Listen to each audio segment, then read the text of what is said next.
Imagine an executive who is objectively at the top of her field. We're talking an all-India rank 1, boasting a phenomenal track record as the chief financial officer for one of the largest companies in the world. Yet every time she steps into a boardroom, the other executives completely ignore her. Her struggle was rooted entirely in her entrance. She walked into meetings carrying stacks of loose notebooks and papers, appearing clumsy and disorganized to anyone watching. We like to tell ourselves that the business world is a strict meritocracy where cold, hard data wins out. Reality is far more susceptible to the brain's subconscious visual processing. Your posture, your movement, and the literal objects in your hands can neutralize decades of hard-earned expertise. Before you even open your mouth, the room has already decided if you belong at the table. To measure exactly how fast these judgments happen, researchers at Princeton University set up an experiment during local elections. They brought in a group of college students and showed them photos of unknown political candidates. The students had exactly 30 seconds to look at each face and predict who would win the race. A year later, when the actual votes were tallied, those rapid, split-second visual guesses predicted the actual winners with 75% accuracy. That first impression bypasses logic and anchors directly in the subconscious. Once that 30-second window closes, the conscious brain spends the rest of the conversation searching for evidence to justify its initial gut feeling.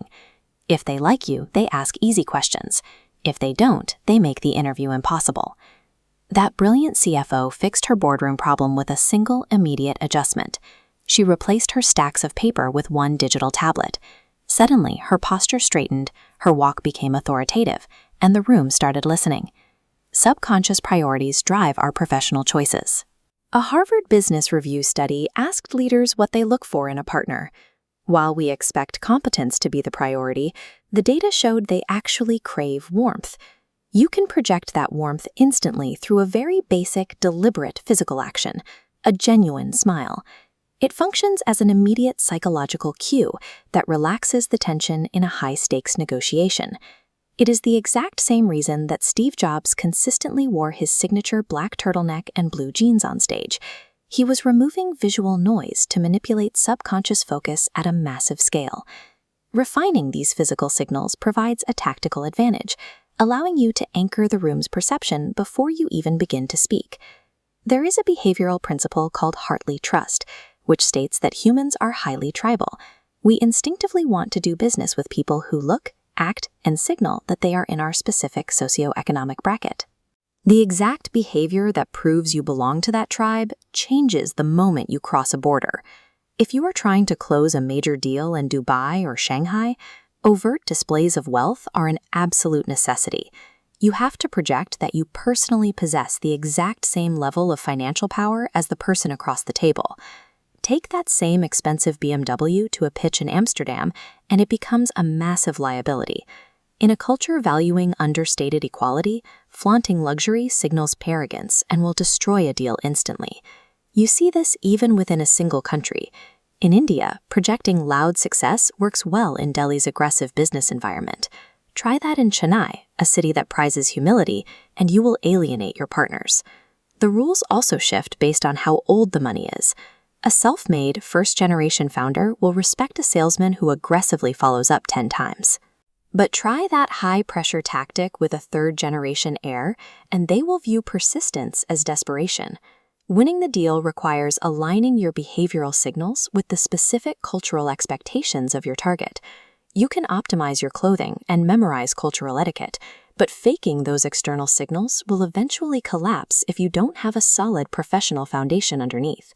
Establishing a permanent professional identity requires evaluating 3 specific variables to find where they overlap. First, you need a harsh, honest inventory of what you are actually good at. What specific, verifiable skills have you spent years developing? Second, you must identify the problems you actually enjoy solving. If you don't have a genuine interest in the work, you will quickly burn out trying to maintain the facade. Finally, look closely at what the global market is actually willing to write a check for. Your value lies right at the intersection of these 3 realities. That center point is your professional niche. When you operate from that exact space, Projecting authority requires zero effort because your external signals perfectly align with your internal reality. You won't find that perfect intersection over a weekend. It requires years of trial, error, and continuous recalibration. Without a clearly defined niche, you leave your professional reputation entirely to the mercy of those 30-second snap judgments we saw earlier. When you don't project who you are, others fill that vacuum with their own biases. True authority is engineered from the inside out. It requires mastering a specific niche, adapting to local cultural rules, and ensuring what you broadcast in those crucial first 30 seconds leaves zero doubt about your competence.